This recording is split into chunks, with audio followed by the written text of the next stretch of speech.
Ils savent que exploiter les minéraux et s'acheter des armes, c'est ça la force. Quand ils disent au point 15, donnez les bourses d'études aux jeunes, Tutsis, pour aller étudier afin de revenir régner sur vous. J'ai discuté avec quelqu'un. Les Katangais étaient au pouvoir 18 ans. Ne parlons pas d'autres personnes. Les Katangais étaient au pouvoir 18 ans. Posez la question aux autorités katangaises qui ont joué avec l'argent, les services de sécurité, Kalev était là. Qu'est-ce qu'ils ont fait? Ont-ils même mis en place un système de bourse pour les Katangais d'abord, pour être tribalistes? C'est-à-dire, c'est notre tour, nous sommes au pouvoir. Maintenant, créons des bourses. Cherchons des voies et moyens de filières pour envoyer les enfants katangais en Belgique, en France, Ukraine, Russie, États-Unis, Canada, Australie, pour étudier. Même l'armée d'abord. En majorité, l'armée, la bureaucratie, 3/4 feront l'armée. 1/4, ils vont faire la bureaucratie. Personne n'a songé à ça. C'est pourquoi moi je vous dis, cette histoire là-bas de Bakatakatanga, c'est une aventure. Moi quand je regarde ça, ça sent l'aventure. Ce sont des petits qu'on trompe dans des coins. Tu ne peux pas couper les Katanga comme ça. Tshombe avait laissé une armée. Tshombe avait laissé de l'argent. Tshombe avait laissé des bourses. Côté URSS et côté Angola. Bien qu'on a volé beaucoup d'argent que Tshombe avait laissé. C'est son argent qu'on utilisait, l'argent de la République de Katanga, qu'on utilisait pour former les tigres, les rebelles ex-Katangais, exilés Katangais. C'était l'argent que Tshombe avait laissé. Et l'armée était forte. C'était des gens disciplinés. Quand ils sont venus faire la guerre de 80 jours, la guerre de 6 jours, il fallait les voir comme ça. Les Akomba de Mobutu, ils fouillaient tous. Moi, j'étais à Colosie, je vous ai raconté cette histoire. Un militaire de Mobutu fouillait comme donc une gazelle devant les ex-Katangais. C'était des jeunes. C'était le commando tigre. C'était des tigres. Ils manipulaient les armes. Je les ai vus comme ça. Quand ils tirent, tu sens. Donc, des professionnels. Formation solide là-bas de l'Angola. Mais aujourd'hui, il y a des gens qui veulent couper le Katanga dans la bouche comme ça. C'est une aventure. On coupe le Katanga avec l'armée. Si les gens avaient envie de couper le Katanga, moi j'ai toujours dit ça, les évêques, la société civile, les politiciens civils katangais, même les militaires katangais, ils devaient former une armée. Pendant 18 ans, ils pouvaient avoir même 300 000 hommes dans beaucoup de pays du monde qui attendaient seulement. Créer un petit incident. Soit ils entrent par l'Angola ou bien par la Zambie. L'armée de FARDC allait fuir. On prend un pays avec l'armée forte. Vous prenez, vous encerclez comme ça. Le drapeau de Katanga, vous mettez pas. Les négociations commencent, c'est-à-dire vous avez une armée de dissuasion. Il n'y a rien. On voit un petit là-bas avec un petit bâton à la main. Non, ça c'est couper le Katanga de quelle manière? Ce sont des aventures. C'est pourquoi je dis les politiciens katangais sont des aventuriers. Ne faites pas tuer les petits katangais inutilement. J'ai dit ça même dans une vidéo. Tu ne peux pas faire des discours tout à Katanga, tout à fan, sans se préparer. Ça, c'est l'aventure. Ce n'est qu'au Congo, là où les gens pensent que pour parvenir à une action d'envergure, à un résultat là-bas fantastique, il faut dormir comme ça, vous vous rêvez, vous accomplissez. Non! Ce que les Rwandais sont en train de vous faire au Congo, faites des enquêtes. Ils ont commencé à préparer ça dans les années 65, 66, 67. Quand le papa de Bisengimana, Charles, était venu au Congo, ils avaient déjà créé le terme Banyamulenge. Et ce sont les gens qui ont un grand secret. Ils disaient déjà à leurs enfants, attention, ils passaient le secret de père en fils, de mère en fille.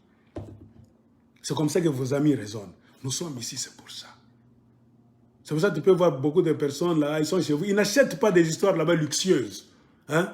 Vous vivez avec les Rwandais là-bas, dans leur maison, des petites chaises là-bas. Hein? Moi, on a vivra à Kadje. Congolais, on a dimanche, botte.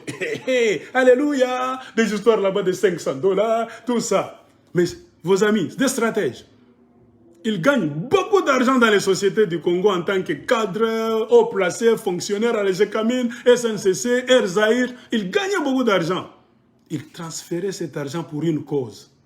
Mettre dans des caisses, cotiser pour venir attaquer le Congo.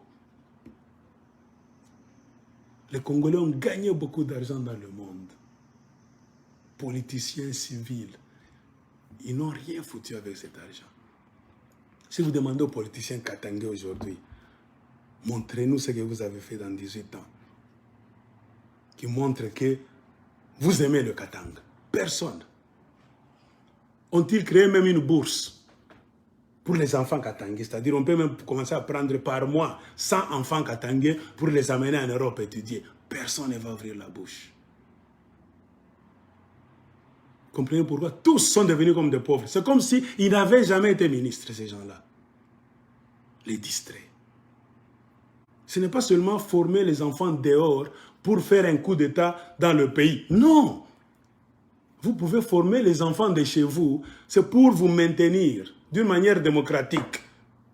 On cherche un directeur pour la SNCC, section Katanga. Mais ce sont les enfants de ceux qui ont des diplômes de master qui vont prendre la place. Hein? Un qui vous tient, j'ai étudié, j'ai le master en quoi? Il prend. Côté Katangais, il n'y a pas de directeur, un master pour prendre la place de directeur de SNCC. Il n'y a personne.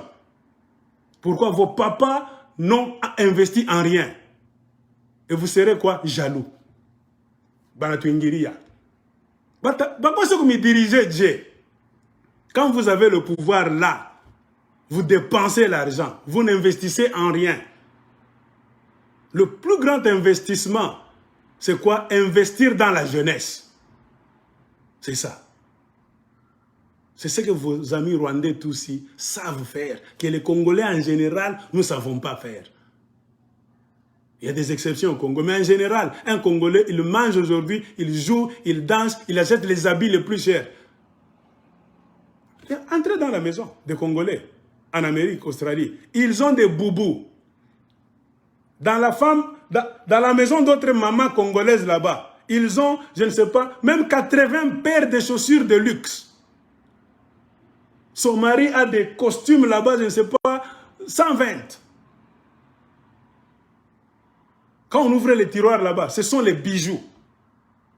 Vous allez où? On ne sait pas. C'est pourquoi les gens cherchent des occasions pour aller se montrer seulement. Petite fête, il est là. Deuil, il est là.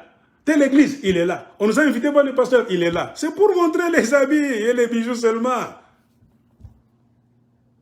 Pendant ce temps, vos amis sont des stratèges. Ils ont beaucoup d'argent.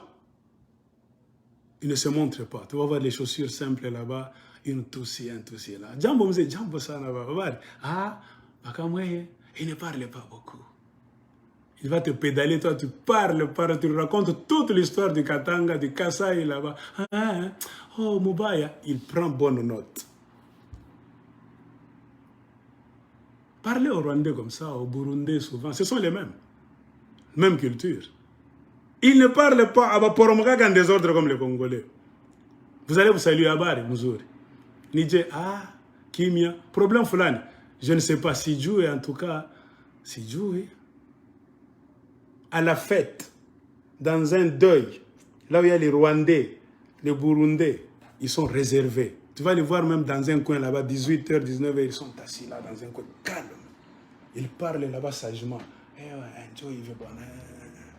Mais les Congolais, vous allez les voir là-bas.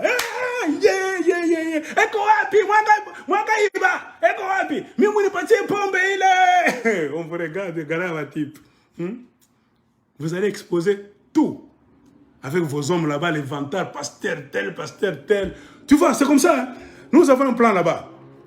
Comme Chichi Fachi est président, nous allons faire ça. Vous dites tout au deuil. On vous écoute tous vos plans là-bas. C'est les vôtres, ils sont calmes. Beaucoup d'histoires de Congolais, là où il y a fête, il y a deuil. C'est là où les gens ramassent l'information. Même moi, dans ma maison ici, je connais beaucoup de choses qui se disent par les pro-tshisekidistes. Il y a des deuils au Canada, deuil en Australie, deuil aux États-Unis. J'ai des filières d'information. On me téléphone, ils sont en train de dire ça. Je connais même le nom de la personne qui a dit ça. Il a dit ça à quel deuil, à quelle fête, après l'église. Hein? Ah, Congolais, Moukomé. Grandissez, Congolais. Le silence, c'est une arme. À bouche cousue entre vous. Comprenez pourquoi Joseph Kabila vous trouble là au Congo? Vous ne savez pas next time. Qu'est-ce qu'il va faire? Vous commencez à divaguer. Il vous regarde comme ça, la culture des Congolais. Un Congolais me parlait même quand il n'a rien à faire. Il n'a pas d'argent, mais il te dit comment il va acheter ça. Sois calme. Même si tu as l'argent, ne dis pas tous tes projets. Nous souffrons aujourd'hui parce que nous n'avons pas de secret. Et puis quand tu ne parles pas, au comme Zoba. Azolobani, Zoba, afin d'igner. Polémique. Il y a quelqu'un qui m'a insulté ici. Hein? Un jour, je faisais une vidéo, j'avais une chemise carrelée là-bas comme jaunâtre. Tu as la chemise là, aux États-Unis d'Amérique, aux hommes, on a une chemise à qui côté. Hein? J'ai lu le commentaire après la vidéo, j'ai dit, c'est ça un Congolais. J'ai lu son nom là-bas, Mukendi, je ne sais pas, fiston. Parce que je parlais négativement de Félix Tshisekedi. Selon lui, je m'habille mal. J'ai dit, ça c'est un prototype d'un vrai Congolais vantard.